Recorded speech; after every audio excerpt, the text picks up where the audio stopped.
जय माता की मित्रों, मैं सनी गुप्ता।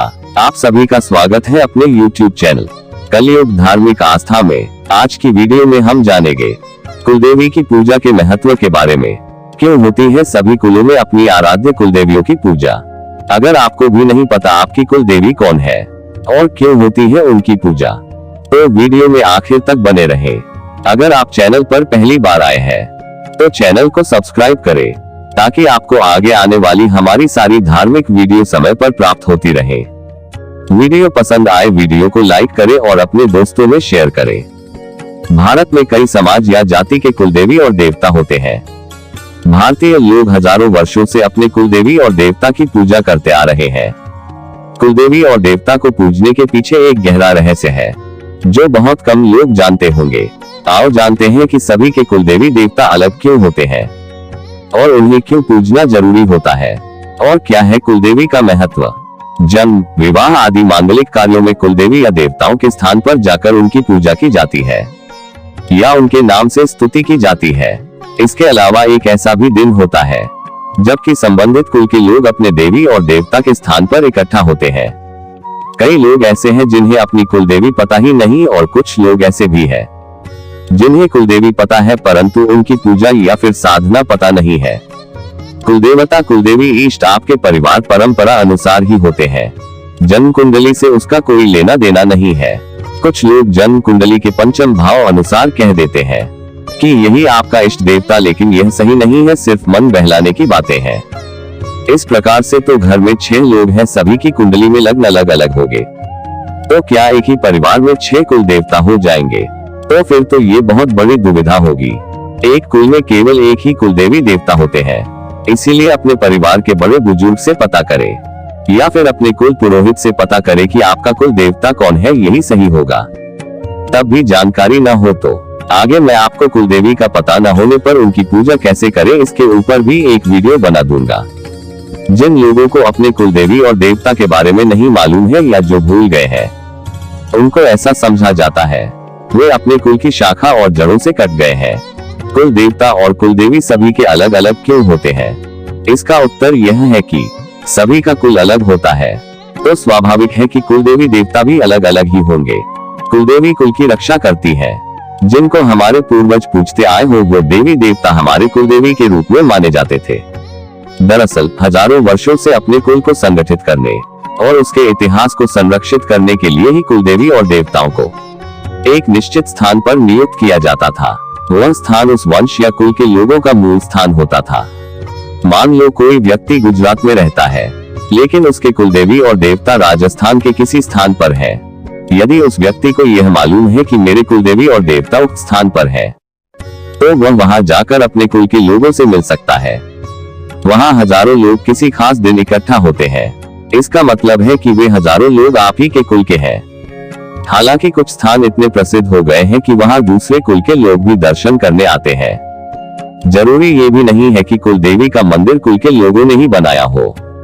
देवी के जितने सिद्धपीठ हैं वे किसी न किसी कुल की कुलदेवी के रूप में पूजे जाते हैं। सभी उस मंदिर से जुड़े रहकर यह जानते थे कि हमारे कुल का मूल क्या है। पहले यह होता था कि मंदिर से जुड़े व्यक्ति के पास एक बड़ी सी पोथी होती थी जिसमें वह उन लोगों के नाम, पते और गोत्र दर्ज करता था जो आकर दर्ज करवाते थे।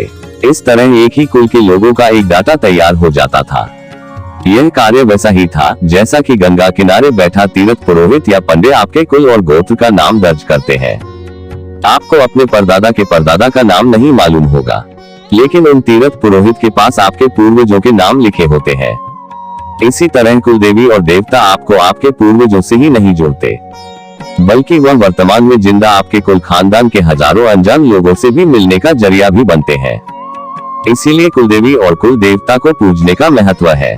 इससे आप अपने वंशवृक्ष से जुड़े रहते हैं और यदि यह सत्य है कि आत्मा होती है और पूर्वज होते हैं तो वे भी आपको कहीं से देख रहे होते हैं।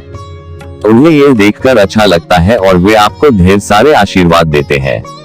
अब फिर से समझे कि प्रत्येक हिंदू परिवार किसी न किसी देवी देवता या ऋषि के वंशज से संबंधित है।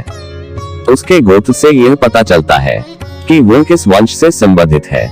मान लीजिए किसी व्यक्ति का गोत्र भारद्वाज है तो वह भारद्वाज ऋषि की संतान है।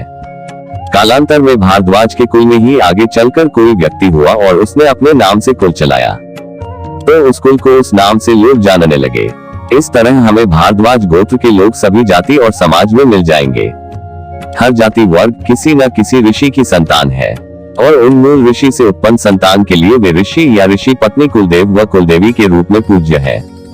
इसके अलावा किसी कुल के पूर्वजों के खानदान के वरिष्ठों ने अपने लिए उपयुक्त कुल देवता अथवा कुलदेवी का चुनाव कर उन्हें पूजित करना शुरू किया, ताकि एक आध्यात्मिक और पारलौकिक शक्ति से उनका कुल जुड़ा रहे और वहां से उसकी रक्षा होती रहे। कुलदेवी या देवता कुल या वंश के रक्षक देवी देवता होते हैं। ये घर परिवार या वंश परंपरा के प्रथम पूज्य तथा मूल अधिकारी देव होते हैं। इनकी गणना हमारे घर के बुजुर्ग सदस्यों जैसी होती है, अतः प्रत्येक कार्य में इन्हें याद करना जरूरी होता है। इनका प्रभाव इतना महत्वपूर्ण होता है कि यदि ये रुष्ट हो जाए तो हनुमान जी के अलावा अन्य कोई देवी या देवता इनके दुष्प्रभाव या हानि को कम नहीं कर सकता या रोक नहीं लगा सकता। इसे यूं समझे कि यदि घर का मुखिया पिताजी या माताजी आपसे नाराज हो तो पड़ोस के या बाहर का कोई भी आपके भले के लिए आपके घर में प्रवेश नहीं कर सकता, क्योंकि वे बाहरी होते हैं। जो व्यक्ति अपने कुल देवी देवताओं का पूजन नहीं करता है तो ऐसी मान्यता है उसका कुल आगे नहीं बढ़ पाता। ऐसे अनेक परिवार हैं जिन्हें अपने कुल देवी या देवता के बारे में कुछ भी नहीं मालूम है। ऐसा इसलिए कि उन्होंने कुल देवी या देवताओं के स्थान पर जाना ही नहीं छोड़ा, बल्कि उनकी पूजा भी बंद कर दी है। लेकिन उनके पूर्वज और उनके देवता उन्हें बराबर देख रहे होते हैं। यदि किसी को अपने कुल देवी और देवताओं के बारे में नहीं मालूम है तो उन्हें अपने बड़े बुजुर्गों, रिश्तेदारों या पंडितों से पूछकर इसकी जानकारी लेना चाहिए। यह जानने की कोशिश करना चाहिए आपके कुल में मुंडन संस्कार आपके गोत्र परंपरानुसार कहाँ होता है या जात कहाँ दी जाती है। यह भी कि विवाह के बाद एक अंतिम फेरा कहाँ होता है। कुलदेवी के मंदिर पर मुंडन संस्कार करवाना अनिवार्य है। कहते हैं कि कालांतर में परिवारों के एक स्थान से दूसरे स्थानों पर स्थानांतरित होने, धर्म परिवर्तन करने, आक्रांताओं के भय से विस्थापित होने, जानकार व्यक्ति के असमय मृत होने, संस्कारों का क्षय होने, विजातीयता पनपने, पाश्चात्य मानसिकता के पनपने और नए विचारों के संतों की संगत के ज्ञान भ्रम में उलझकर लोग अपने कुल खानदान के कुलदेवी और देवताओं को भूलकर अपने वंश का इतिहास भी भूल गए हैं।